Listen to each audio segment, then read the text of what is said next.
자, 이번 시간에는 부트캠프의 장점과 단점에 대해서 정리해 보도록 하겠습니다.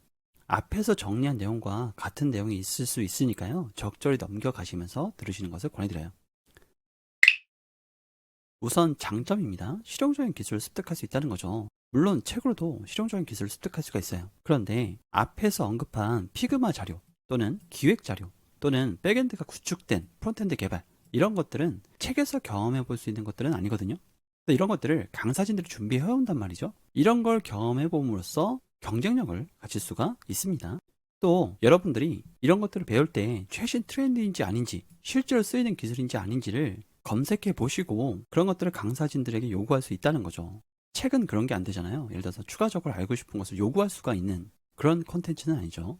집중적인 학습 환경, 이것도 굉장히 중요한데요. 몰입하는 환경이 굉장히 중요합니다. 부트캠프는 매일 8시간씩 강행군을 해야 돼요. 그렇다 보니까 어쩔 수 없이 몰입해야 되는 시간들이 있거든요. 과제를 수행하기 위해서라도 몰입해야 돼요. 저희가 강의하면서도 영상 컨텐츠를 같이 드리는데요. 월마다 공부해야 되는 것들을 정리해서 드려요. 근데 그런 것들은 주말 또는 밤에도 소화를 해야 되거든요. 그렇다 보니까 단기간에 굉장히 많은 지식을 습득할 수가 있고 또 숙련될 수 있는 인재가 될 수 있다는 거죠. 그리고 몇 개의 프로젝트는 저희가 산업 연계 프로젝트로 진행을 하거든요. 실제 기업에서 요구하고 있는 또는 퍼블리싱할 프로젝트를 진행합니다.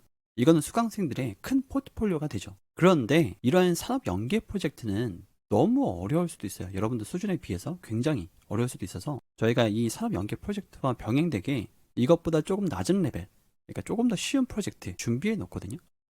그래서 이거는 선택하실 수 있는 프로젝트로 보통 준비가 되어 있습니다. 이런 프로젝트를 할 때에 의도치 않게 기여를 많이 못할 수도 있어요. 팀 프로젝트를 했다라고 한다면 팀 프로젝트를 이분이 100%한 게 당연히 아니겠죠. 그렇다 보니까 기여도를 보거든요. 면접자는 여러분들이 얼마나 프로젝트에 기여했는지를 보겠죠. 그러니까 기여를 많이 하실 수 있도록 기본을 다지고 가시는 것이 중요합니다. 어떤 프로젝트를 했느냐보다 그 프로젝트에 얼만큼 기여를 했는가도 굉장히 중요한 이슈라는 거예요. 네트워킹 기회, 부트캠프에 참여하면 굉장히 많은 배경을 가진 분들과 함께 공부할 수 있어요. 또 현업자분들도 많습니다. 이러한 곳에서 여러분들이 함께 일함으로써 미래의 동료나 멘토를 만날 수 있는 장이 되거든요. 실제로 저희가 진행했던 부트캠프들은 굉장히 많은 네트워크 그룹들이 생겨서 같이 스터디도 하고 같이 게임도 하고 부트캠프가 끝난 이후에요. 그리고 함께 제주도로 놀러도 오고 이런 그룹들이 굉장히 많아요. 그리고 서로가 서로를 좀 당겨주는 편이거든요. 좋은 직장에 취업을 하면 당장 추천은 못하겠지만 연차가 쌓이면 추천을 할 수 있는 추천 권한이 생겨요. 그런 것들로 추천을 받을 수 있는 기회들도 생긴다라는 거죠. 스터디도 굉장히 많이 일어나고요. 또 별도의 프로젝트들을 진행하면서 협업 능력 같은 것들도 기르실 수가 있습니다. 그리고 대부분의 부트캠프에서는 취업 연계 프로그램을 운영합니다. 왜냐하면 부트캠프의 성공률이 수료율도 있지만 취업률도 있거든요. 그러니까 여러분들과 부트캠프를 운영하시는 분들의 목적이 같다는 거죠. 그래서 이력서 작성, 면접 준비, 취업 박람회 이런 것들을 제공을 하니까요. 이런 것들을 잘 이용하셔서 취업 연계까지 되셨으면 좋겠습니다. 그리고 일부 부트캠프는 파트너 기업과 협력을 통해서 수료생을 직접 채용하기도 하고 아니면 자회사에 직접 채용하기도 하고요. 예를 들어서 저희와 함께하고 있는 이소프트 같은 경우에는 서류 전형과 코딩 테스트가 면제죠. 우수 수료생에 한해서요. 그런 것들도 다 취업 연계의 일환이라고 보실 수가 있습니다. 단점을 한번 살펴보도록 할까요? 역시나 강도 높은 커리큘럼입니다. 여러분들이 매번 이런 생각을 하실 수도 있어요. 부트캠프에 들어가시면요. 내가 여기 왜 있지?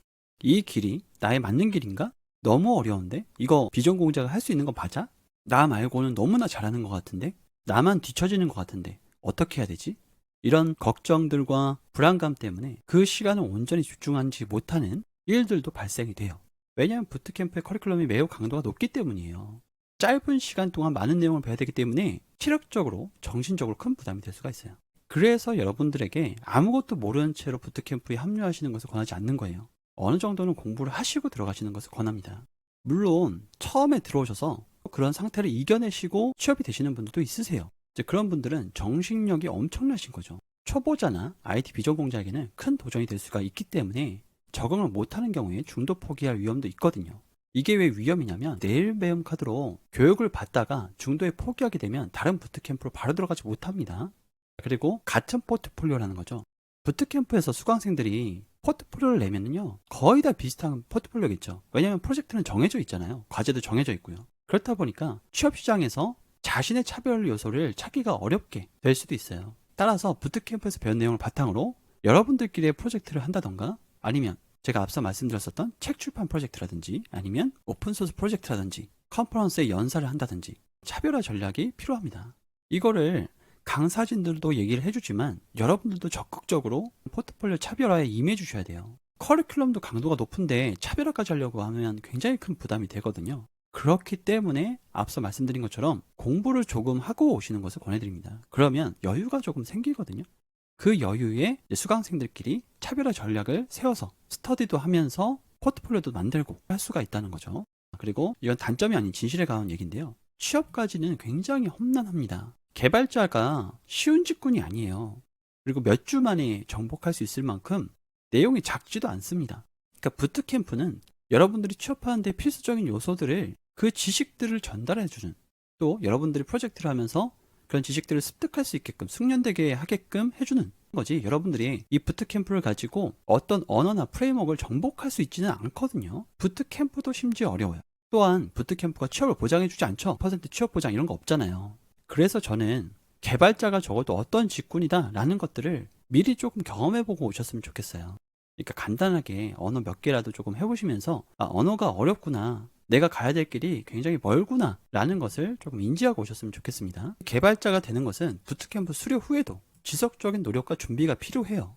부트캠프가 딱 끝난 다음에 취업이 바로 되시는 분들도 있으시지만 그렇지 않은 분들도 많기 때문에 이 취업을 위한 다양한 전략을 세우셔야 합니다. 그러니까 단점이라고 한다면 여러분들이 개발자를 너무 쉽게 보신다는 거죠. 내가 이 부트캠프만 수료하면 이 지식에 대해서는 자신감 있게 할 수 있어. 근데 사실은 어떠한 한 언어도 그 정도 기간에 정복이 되지 않거든요.